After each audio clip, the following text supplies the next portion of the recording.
Estudo da Torá. Livro Atos dos Emissários. Capítulo 21. Ora, este capítulo nos mostra o início da viagem de Shaul e seus talmidins que seguiam para Jerusalém. Passaram eles por uma série de cidades, sempre anunciando a palavra da boa nova de redenção. Assim sendo, o próprio escritor nos indica que depois destes dias, os talmidins tiveram que separar-se, e assim sendo, Lucai e outros talmidins seguiram para Cós. Isso por meio de navegação. Sendo que no dia que se seguiu, foram para Rhodes e seguiram a Pátara. Lá encontraram um navio que ia para a Fenícia. E por ele foram, indo por Chipre, chegaram a Tsor. E ali pararam, pois o navio iria ser descarregado.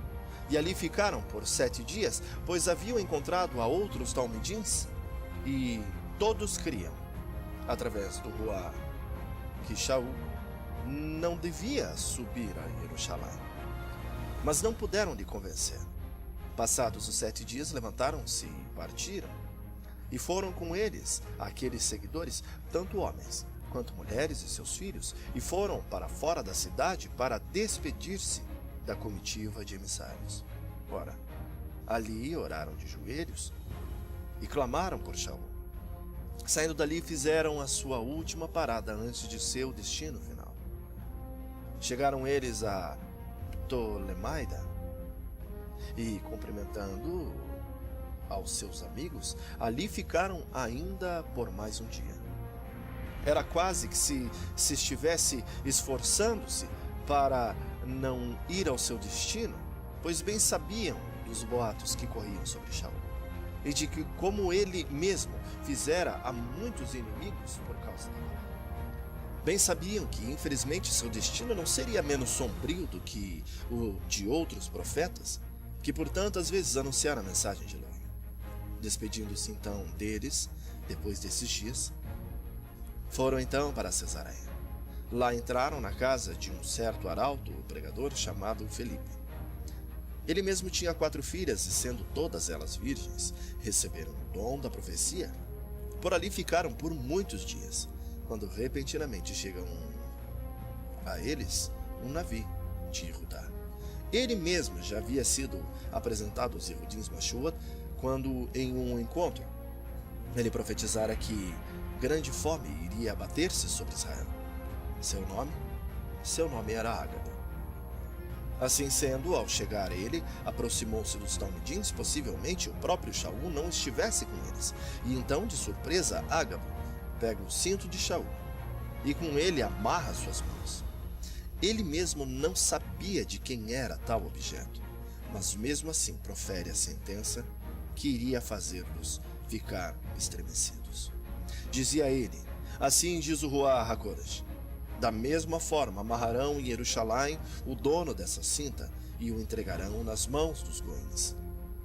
Ao ouvirem tais palavras agora, mais fortemente rogavam a Shaul para que não fosse ele para a cidade de paz.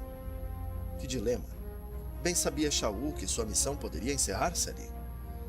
Não queria deixar os companheiros, mas bem sabia que a jornada da vida espiritual é percorrida sem a companhia de ninguém que se diga amigo ou irmão, senão da presença única do Ruá.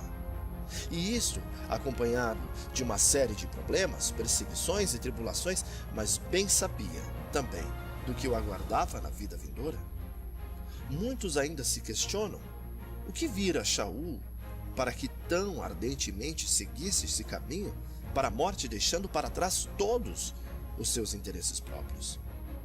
Poucos têm tal privilégio, senão somente aqueles que entregam-se de todo o coração, de todo o seu recurso e de todo o seu entendimento para aquele que todas as coisas criou e fiel é em salvar. Mesmo sabendo de seu presente na vinda vindoura, ainda assim tinha uma forte ligação com aqueles a quem tanto empenhara-se para ensinar das coisas do alto. Assim sendo, ele mesmo rogou-lhes para que não falassem tais palavras, pois bem sabia do que estava lhe aguardando. Porém, se preciso fosse, estaria disposto a sofrer pela boa nova da salvação ou até mesmo morrer por ela. Quem dera fôssemos assim. Desejosos de tal missão, quem dera esforçássemos para assim fazer a vontade de Elohim. E certamente nosso poder seria maior do que as nossas próprias lutas, afinal, assim, ele mesmo trabalha. Em meio à dificuldade, a provação, a tribulação, para assim nos purificar e moldar-nos conforme a sua própria vontade.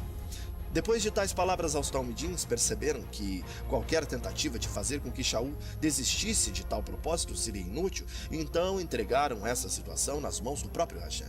E assim sendo, partiram então para a cidade de Davi, e com eles alguns outros talmidins da Cesareia. Entre eles, um a quem chamavam por Nasson, vindo de Chipre. Era um dos mais antigos talmidins, e era em sua casa que se hospedariam. Assim que chegaram, foram muito bem recebidos pelos membros da Kahal de Jerusalém. No dia seguinte, encontraram-se com Yaakov, o Hatzadikim, o justo.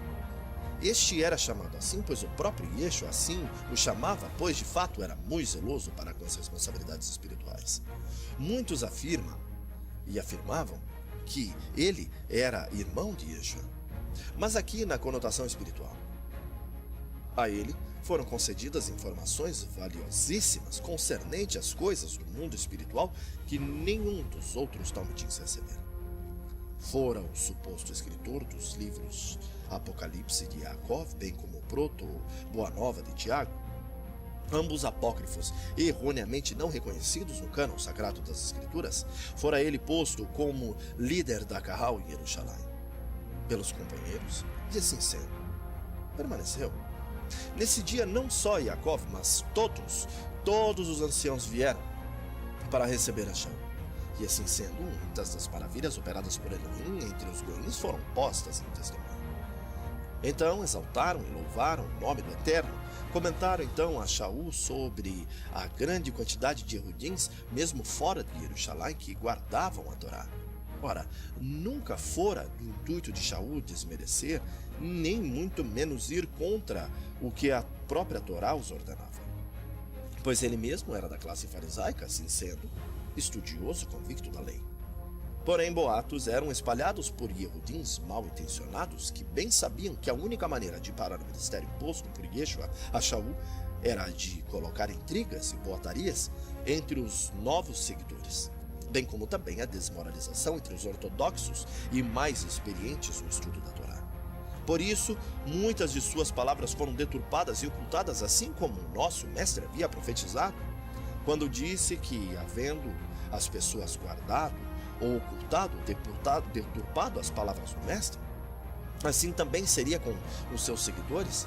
E aqui podemos ver que o que se entendia era que ele, Shaul, estava falando aos recém-conversos que não havia necessidade nenhuma de guardar a Torá, e muito menos a circuncisão.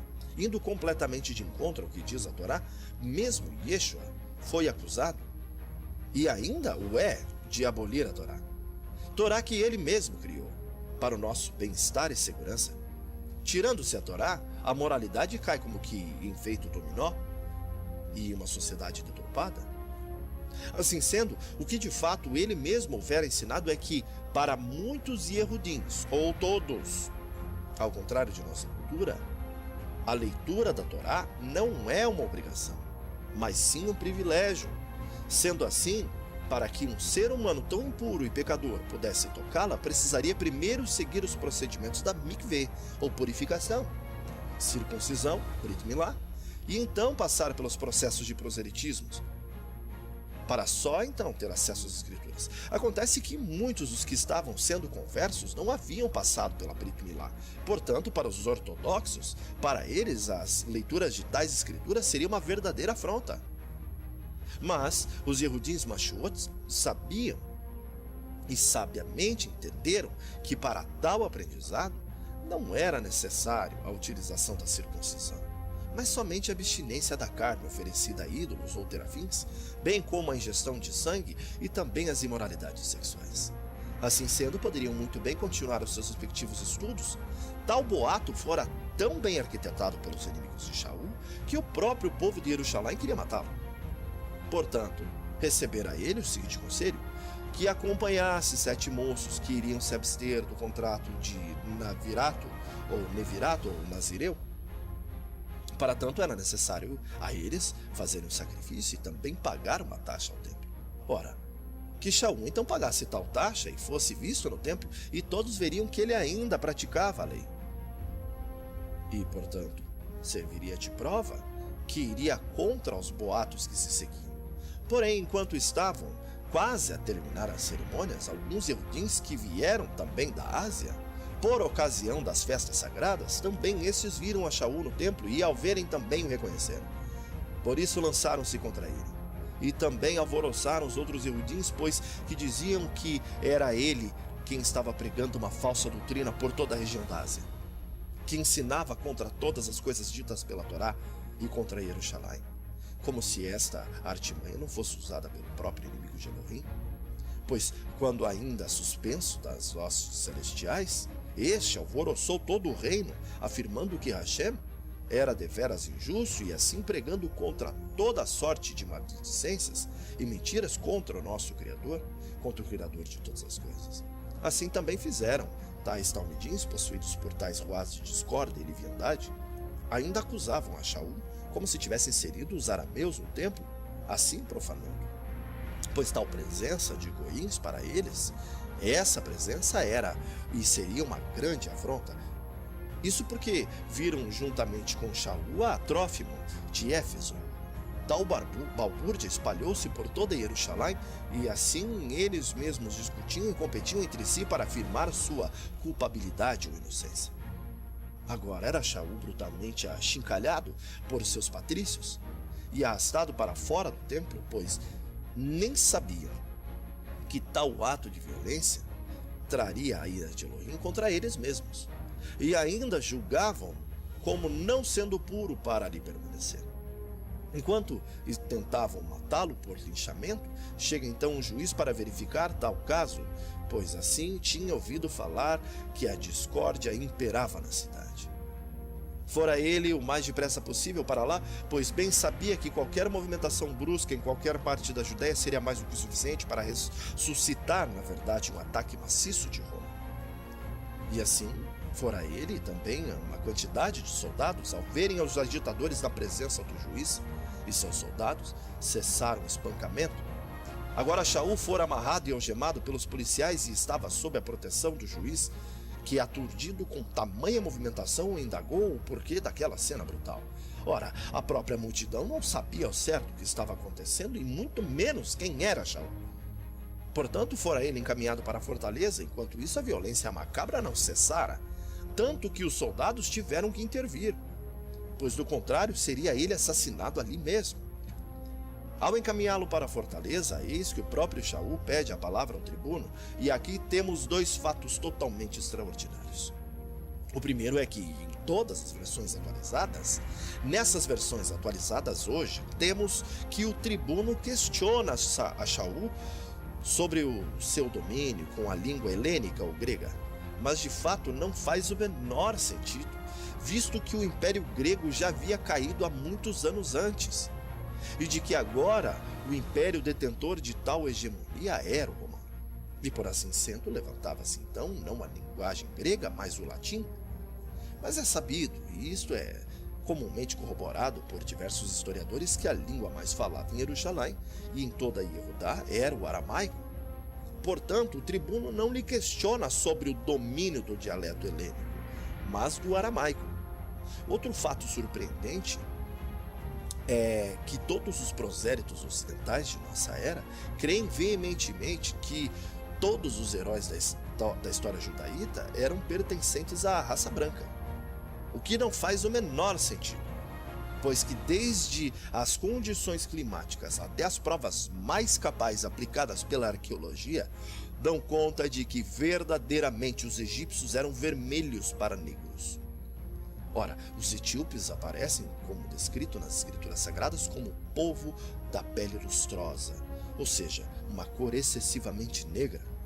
E aqui o tribuno acaba por confundir Shaul com um possível agitador revolucionário que tivera arrastado, segundo suas ideologias, cerca de 4.000 terroristas ao deserto. Este, por sua vez, sendo egípcio, ora, Se Shaul ainda não tivera pronunciado uma palavra que fosse, e ainda assim fora indagado se conhecia o dialeto aramaico, possivelmente por suas vestimentas, não teria o juiz confundido com o egípcio, se não fora por sua cor. Assim sendo, uma grande possibilidade de que Shaul fosse de fato negro. Sim, negro.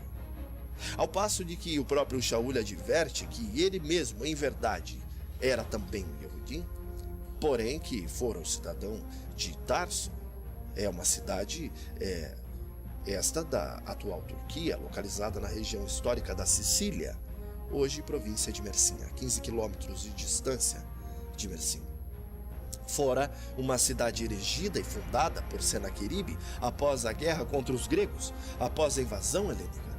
Tal cidade fora construída seguindo os mesmos padrões arquitetônicos da antiga Babilônia, sendo essa cidade de excelência importante, tal como também foi Alexandria e Atenas. Fora concedido aos Yehudins nascidos de tal cidade a cidadania romana. Nascido em Tarso, Shaul fora educado em Jerusalém, sob a tutela de Gamaliel, este sendo membro do Sinédrio. Portanto, ao pedir ao juiz a palavra, este prontamente lhe concedeu tal desejo. Assim sendo, pôs-se em pé na escadaria, como quem fazendo sinais com a mão, pediu para que todos o escutassem. E assim se fez, e assim ele fez. E o silêncio imperou naquele lugar. Agora Shaul começa o seu discurso, porém em hebraico.